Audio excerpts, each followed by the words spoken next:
Salut toi. Aujourd'hui, c'est Marion XLPLH qui me propose d'aller rencontrer une athlète féminine de haut niveau. Je t'emmène donc à la rencontre de Nouria Newman. C'est une athlète Red Bull, c'est Red Bull qui m'a mis en contact avec elle. C'est pour ça qu'il y a marqué inclus une communication commerciale. On est en toute transparence entre nous. Salut, comment ça va? Si ton pseudonyme n'est pas trop compliqué à prononcer à l'oral, n'hésite pas à me dire en commentaire qui tu veux voir en prochain invité ou sur Instagram. On est parti pour 9 minutes d'interview sans coupe, sans interruption, que du réel, il peut se passer n'importe quoi. C'est parti! C'est vraiment savoir. Merci.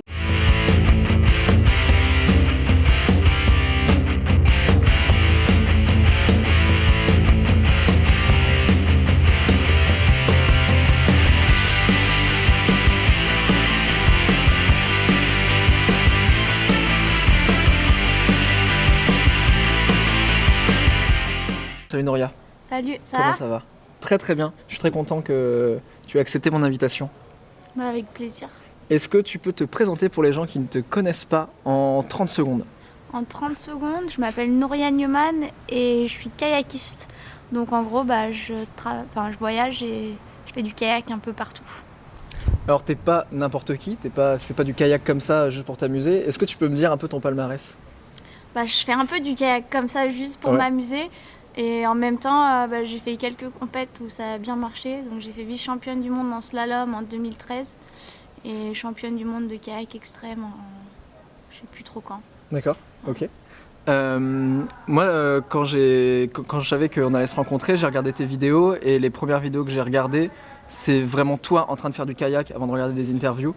Et le premier truc que je me suis dit, mais pourquoi elle fait ça? Je sais pas si j'ai la réponse en fait.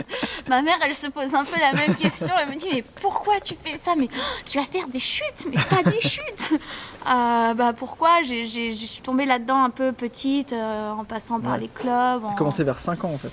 Ouais, j'ai commencé à l'âge de 5 ans, un peu par chance. Il y avait des potes à mon père qui sont arrivés à la maison avec D'accord. un kayak. Moi, je trouvais que ça avait l'air d'un gros jouet. Je me suis dit, c'est trop bien, je veux faire ça. Mes parents ont dit non. Ça m'a donné encore plus envie. Et du coup, j'ai dû apprendre à nager avant de commencer. C'était Ok. la condition imposée par mes parents. Ils pensaient avoir la paix. Et en fait, je suis revenue à la charge. Et donc, c'est comme ça que j'ai commencé. Et de fil en aiguille, tu commences avec les disciplines traditionnelles. C'est des petites rivières un peu plates. Ok. Et puis, ça devient de plus en plus gros et Hmm. de plus en plus loin. Hmm. Et aussi de plus en plus sympa. Ouais. Là, quand même, tu vois, quand tu commences à 5 ans, je pense que tu commences en te disant, je m'amuse, etc. Est-ce que tu arrives à garder justement cette passion-là et comment tu la gardes et comment tu arrives encore à t'amuser aujourd'hui? Alors moi j'ai du bol, c'est que j'ai vraiment commencé parce que ça avait l'air d'être un jouet. Puis après j'ai fait de la compète. J'ai fait de la compète pour gagner des coupes en plastique hideuses et des bananes Crédit Ok. Agricole. Parce que comme tous les gamins de 6-7 ans, j'avais hyper mauvais Ouais. goût. Tu les as gardés? Donc, non, j'ai tout redonné, j'ai tout balancé. Ouais. Les bananes Crédit Agricole, quand même, c'est Ouais. un peu dur. Et puis après, en grandissant, je suis tombée un peu dans cette phase compétition. Et j'ai eu de la chance, c'est que mon père, il s'est mis au kayak en même temps que moi, avec ses copains, donc sur la partie loisirs. Donc j'ai toujours eu ce lien où je faisais de la compète, mais je gardais aussi des moments pour moi où j'allais faire du kayak, du camping avec mon père Ouais. et ses copains, et puis après avec des amis à moi. Donc ça permet aussi de garder le plaisir. Est-ce qu'il y a des moments vraiment où tu t'es dit, vraiment des moments de galère? Parce qu'il y a un vrai truc de démerde, je trouve. Il y a vraiment ce truc de je pars à l'aventure et vraiment, même si c'est encadré, c'est ce que tu fais, j'ai l'impression que voilà, dans des grands périples, il y a des moments où des fois tu peux être vraiment en galère. Est-ce qu'il y a des moments où tu t'es dit, mais pourquoi je suis en train de faire ça, quoi? Ouais, en même temps, je pense que sur chaque grand voyage, il m'arrive des moments où je me dis, Ouais. mais qu'est-ce que tu fais là? Mais dans T'as quelle des exemples de situation moments comme t'es ça? allée? Sur mon solo en Inde, Ouais. je me suis ratée, donc j'ai eu un accident, j'ai dû sortir du kayak, nager après mon kayak, donc j'étais à moitié en hypothermie, j'avais peur, j'avais froid. La seule chose que j'avais envie, c'était d'un chocolat chaud et d'un câlin. Et là, j'étais au 2e jour d'un solo de 7 jours. Et là, je me suis dit, mais qu'est-ce que tu fais là? Et t'as juste envie de te téléporter et d'arriver dans un endroit que tu connais, confortable, Ouais. en sécurité, puis t'as pas trop le choix. Mm. Mais après, des galères, on en a tout le temps, hein, les voitures qui tombent en panne, les bateaux qui cassent. Et ça fait aussi partie du... Même si sur le coup, c'est pas toujours agréable, à la fin, ça reste souvent, l'Inde pas du tout, mais sur des galères un peu moins dangereuses, ça reste souvent des bons souvenirs. C'est cool. Il y a quelque chose qui est vachement important pour toi aussi, c'est la transmission. C'est marrant parce que t'es jeune, on a le même âge. Et on pourrait se dire que pour l'instant tu vis tes trucs et que c'est après, c'est un peu comme dans le football où tu as ce truc où tu es joueur de foot et après tu deviens coach et après tu transmets. Pourquoi c'est aussi important pour toi de transmettre ? Je pense que moi j'ai eu une transition un peu déjà dans ma carrière où je faisais beaucoup de compétitions en discipline olympique en slalom et là j'ai arrêté et je fais plutôt de l'extrême. Et dans cette même phase en fait je pense que je navigue encore plus qu'avant. Mais c'est moins structuré, donc j'ai plus de liberté pour faire vraiment les projets que j'ai envie de faire. Plus de temps aussi, je peux aménager mon temps comme je veux, j'ai pas un calendrier avec telle 5 coupes du monde, un championnat du monde, un championnat d'Europe qui me prend tout mon temps. Et du coup ça me permet aussi de choisir mes destinations et je pense que c'est important de rencontrer les locaux. Quand il y a des jeunes ou des moins jeunes qui veulent naviguer avec toi, de toujours prendre 1 ou 2 jours pour aller avec eux.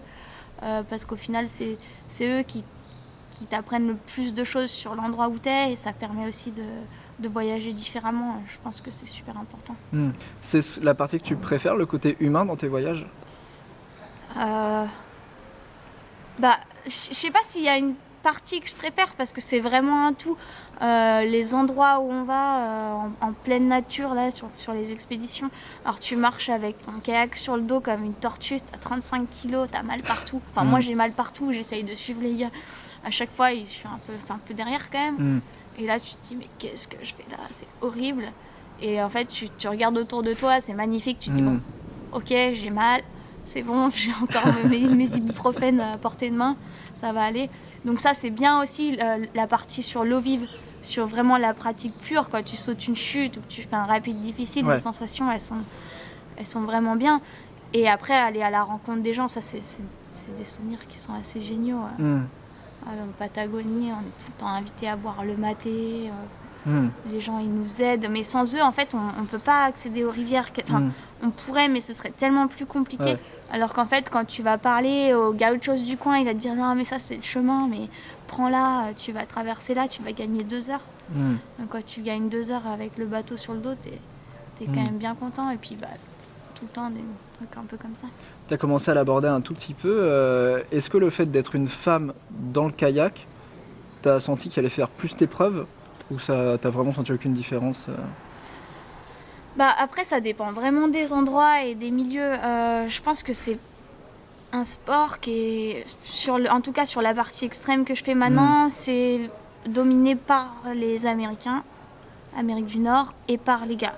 Et du coup, déjà, quand t'es européen, t'arrives sur les premières compètes, les premières rivières, t'existes pas. D'accord, ok. Et alors, en plus, quand t'es une fille, t'as toujours le petit regard en coin, genre est-ce qu'elle va tenir la route ou pas. C'est pas forcément méchant, hein, c'est aussi pour peut-être c'est socialement ancré ou on semble un peu peut-être moins solide, ou est-ce qu'elle va réussir à porter son kayak, est-ce qu'elle va réussir à descendre ce rapide, est-ce qu'elle va réussir à tirer la corde pour sortir un galop. Moi je sais que si je dois sortir un galop à la verticale le long d'une paroi, physiquement je vais pas y arriver. D'accord. Du coup j'ai des bloqueurs, des sangles dans mon gilet pour être sûr de pouvoir assurer la sécurité au même titre qu'un des gars qui serait hyper fort. Donc après c'est sûr faut faire ses preuves, mais ça c'est filles comme garçons. Puis après il y a toujours des moments où c'est un peu plus difficile. Moi j'ai l'impression que j'ai passé les 15 premières années de ma carrière à me battre un peu pour montrer que j'étais capable de partir en expé avec des gars, de descendre les mêmes rapides, d'y aller en première si je le sentais bien. Et puis là maintenant que j'ai des lignes, j'ai les mêmes lignes que les gars, je fais des rapides au moins aussi compliqués, et c'est l'effet inverse. Du coup c'est ah ouais mais Nouria elle a des couilles. Et toujours pas, mais du coup c'est un peu bizarre, C'est censé être un compliment, c'est pas trop un compliment, mais on fait avec. Au moins, t'es sur un pied d'égalité. Aujourd'hui, on te respecte aussi pour tes compétences, quoi. Mais je pense que c'est pas toujours évident en fonction des endroits où t'es. Ouais. Et si personne te connaît. C'est facile, une fois que t'as fait tes preuves pendant 10 ans, d'arriver et les gens, ils savent qui t'es, ils ont confiance. Mais je pense qu'il y a des filles qui sont encore confrontées à ce que moi j'ai pu vivre petite, quoi. Ouais. Ou t'es sûre que ça va aller, là, la petite? Ah oui. Ça fait déjà 9 minutes. Ça fait déjà Ça 9 passe à une minutes, vitesse. Merci beaucoup Nouria d'avoir accepté mon invite, c'est hyper intéressant. Moi je vais continuer à regarder tes vidéos en me disant cool, c'est vraiment stylé. De toute façon je vous mets tout en description si vous voulez aller voir tout ça, tous les liens pour te retrouver sur les réseaux. Et puis nous on se retrouve pour un nouvel épisode de 9 minutes avec. Salut!